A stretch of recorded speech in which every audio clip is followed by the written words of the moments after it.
Hi friends, నేను ఈరోజు sambar recipe చేయబోతున్నాను. చాలా టేస్టీగా ఉంటుంది. సాంబార్ అంటే ఎవరికి ఇష్టం ఉండదు చెప్పండి. మీకు కూడా ఇష్టం కదా. అలాగే నాకు కూడా చాలా ఇష్టం. సాంబార్ రైస్లో అలా తింటూ ఉంటే ఇంకా వేరే ఏమి అవసరం లేదన్నమాట. దానికోసం ముందుగా నేను వచ్చేసి 1 కప్పు కందిపప్పు తీసుకున్నాను. కందిపప్పుని బాగా క్లీన్ చేసుకుని 2 టైమ్స్ కుక్కర్లో వేసుకుని ఉడికించుకుందాము.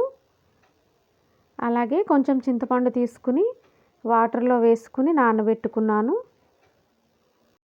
వెజిటబుల్స్ నేను వచ్చేసి కొత్తిమీర, సొరకాయ ముక్కలు, కరివేపాకు, పచ్చిమిర్చి, వెల్లుల్లిపాయ రెబ్బలు, ఆనియన్స్, అలాగే క్యారెట్, టమాటా ఇవన్నీ కొన్ని తీసుకున్నా. నేను తీసుకున్నవే తీసుకోవాలని రూల్ ఏం లేదు. మీ ఇంట్లో ఏవి అవైలబుల్లో ఉంటే అవి వేసుకోవచ్చు సాంబార్ చేసుకోవడానికి. పప్పు ఉడికిపోయింది. పప్పులోనే 1 స్పూన్ కారము, 1 స్పూన్ ఉప్పు, 1 స్పూన్ పసుపు వేసి నేను పప్పునైతే కుక్కర్లో ఉడికించుకున్నాను. అలాగే ఇప్పుడు దాన్ని మనం మెత్తగా రుబ్బుకుందాము. ఈ విధంగా రుబ్బిన తర్వాత ఇప్పుడు మనం కొంచెం వాటర్ యాడ్ చేసుకుందాము.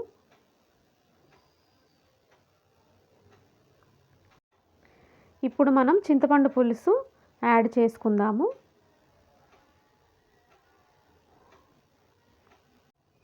ఇప్పుడు మనం పప్పుని స్టవ్ మీద పెట్టి ఒక 5 మినిట్స్ మరిగించుకుందాము.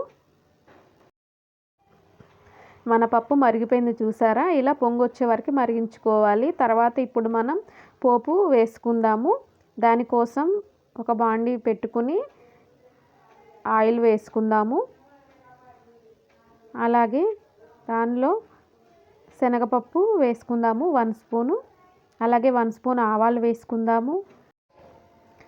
జీలకర్ర 1 స్పూన్ యాడ్ చేసుకుందాము. అలాగే పచ్చిమిర్చి యాడ్ చేసుకుందాము. అలాగే ఆనియన్స్ యాడ్ చేసుకుందాము. క్యారెట్ యాడ్ చేసుకుందాము. టమాటో యాడ్ చేసుకుందాము. అలాగే నెక్స్ట్ వెల్లుల్లిపాయ రెబ్బలు కచ్చాపచ్చగా దంచి యాడ్ చేస్తున్నా. అలాగే కరివేపాకు యాడ్ చేసుకుందాము. అలాగే సొరకాయ ముక్కలు యాడ్ చేసుకుందాము. వెజిటబుల్స్ అన్నీ యాడ్ చేసుకున్నాం కదా. ఇప్పుడు మూత పెట్టుకుని ఒక 5 మినిట్స్ వెజిటబుల్స్ కుక్ చేసుకుందాము.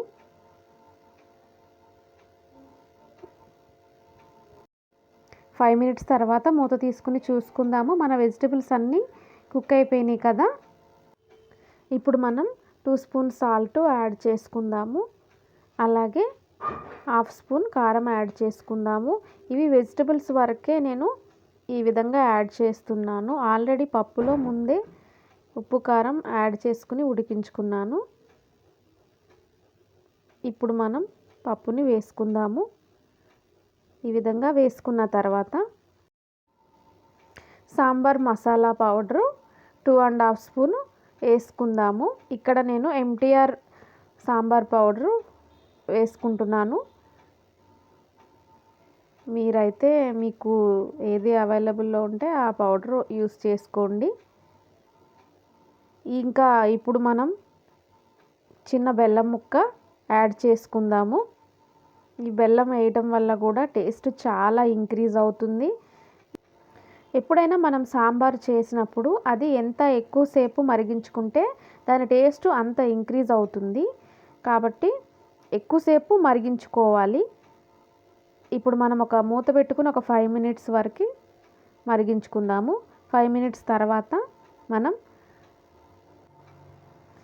మూత తీసుకుని కొత్తిమీర యాడ్ చేసుకుందాము. మన సాంబార్ అయితే బాగా మరిగిపోయింది. ఇంకా స్టవ్ ఆఫ్ చేసేసుకోవచ్చు. సూపర్ టేస్టీ సాంబార్ని మీరు కూడా ట్రై చేయండి మీ ఇంట్లో.